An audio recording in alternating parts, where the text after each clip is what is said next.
Hello guys आपण मानकु स्वागत lifestyle channel को आसंतु आज आमे माने जानिबा भयंकर हैला बात्या मंथा आसिला बड़ अपडेट आसंतु जानिबा वीडियो रे आज सकाळ 5:30 रु भयंकर बात्यार परिणत होईची मंथा पर वर्तमान यह गोपालपुर ठारू 555 किमी दूर दक्षिण पश्चिम दिगरे रहिची। यह उत्तर उत्तर पश्चिम दिगरे गति करी आज संध्या किंबा रातिर मंचोली पाटनाम कलिंगपट्टनम मध्य थिबा काकिनाडारे अतिक्रम करिवे। बात्या स्थलभाग छुईबा समय पवनर बेग घंटा प्रति 90 रु 100 किलोमीटर रहिबो बोली कहिसंती आंचलिक पाणीपाग केन्द्र निर्देशक मनोरमा महांती। बात्या प्रभाव में प्रबल वर्षा नहीं गंजाम गजपति कोरापुट रायगढ़ और मालकानगिरी नवरंगपुर कलाहांडी जिले में रेड अलर्ट जारी करा जायछि। वर्षा समय लोक मैंने घर न बाहर विभाग पक्षरु परामर्श दि जाइछि। सेहीपरि ट्विन सिटी में प्रबल वर्षा हवापाई किछि स्थान में भूकंप हेबाकु आशंका करा जाइथिबारु सरकार को एथिपाई अवगत करा जाइछि। सरकार एथिपाई सतर्क और प्रस्तुति करछन्ति। मंथ प्रभाव दक्षिण ओडिशा रे आरंभ हो जाइछि वर्षा। गोपालपुर 30 रु 40 किमी बेगर पवन रहिबा सह वर्षा लगी रहिछि। प्रशासन पक्षरु सभी को सतर्क करा जाइछि। बेलाभूमि को साधारणतः लोकों को जीवाकू बारण करा जाइछि। संभावना बात्या मंथा को नहीं अग्निशम और जरूरीकालीन सेवा संपूर्ण प्रस्तुति करिछि।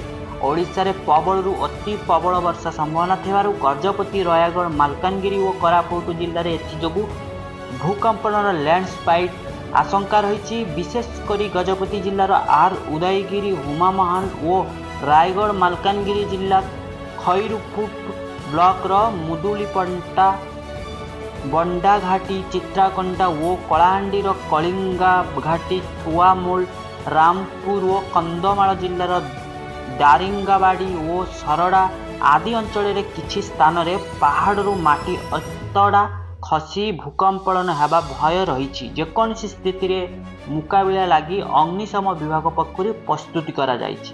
मालकानगिरी जिला चित्रकोंटारू गजपतिर महेंद्रगिरी पर्यंत पहाड़िया अंचल रंबिछि। माटी अतड़ा खसिबा सह भूकंपन हेबार संभावना थिबारु पहाड़िया अंचल लोकों को आश्रयस्थल को जीवाकू लगी परामर्श दिया जाइछि। किसी असुविधा हेले स्थानीय प्रशासन सहयोग नियंतु और सूचना दियंतु बोली अग्निशम डीजी सुधांशु षडंगी कहउछन्ति। आंध्र प्रदेश उपकूल मह हेइछि बात्या मंथा आंध्र रे तांडव करिबा व्यापक क्षयक्षति करिबा आशंका रही। याकू दृष्टि रखी आगुआ पदक्षेप नहीं जाइछि। उपकूल आंध्र प्रदेश रूट रे 65 पैसेंजर एवं एक्सप्रेस ट्रेन कैंसिल होइछि। विशेषकर विजयवाड़ा राजमुंडी काकिनाडा विशाखापट्टनम एवं भीमारबरमा रूट रे ट्रेन कैंसिल करा जाइछि। आदि एवं आसंता काली यही रोड रे ट्रेन चलाचल बंद रहिबो। ओडिशा आंध्र कॉरिडोर रे मध्य ट्रेन बातिल करिछि। East Coast Railway flight operation मध्य बाधित होइछि। विशाखापट्टनम एयरपोर्ट रु समस्त फ्लाइट ऑपरेशन बंद करा जाइछि। केवल आदि पई फ्लाइट ऑपरेशन बंद। उपकूल आंध्र पई अलर्ट जारी करी आईएमएस प्रभावित हेबाकू थिबा आंचलिक सुरक्षित स्थानीय को लोकों को स्थानांतर करा जाइछि। आंध्र प्रदेश सरकार आज संध्या बा राति आंध्र प्रदेश से मछलीपट्टनम और कलिंगपट्टनम मध्य काकिनाडा निकटरे स्थलभाग छुईब बात्या मंथा।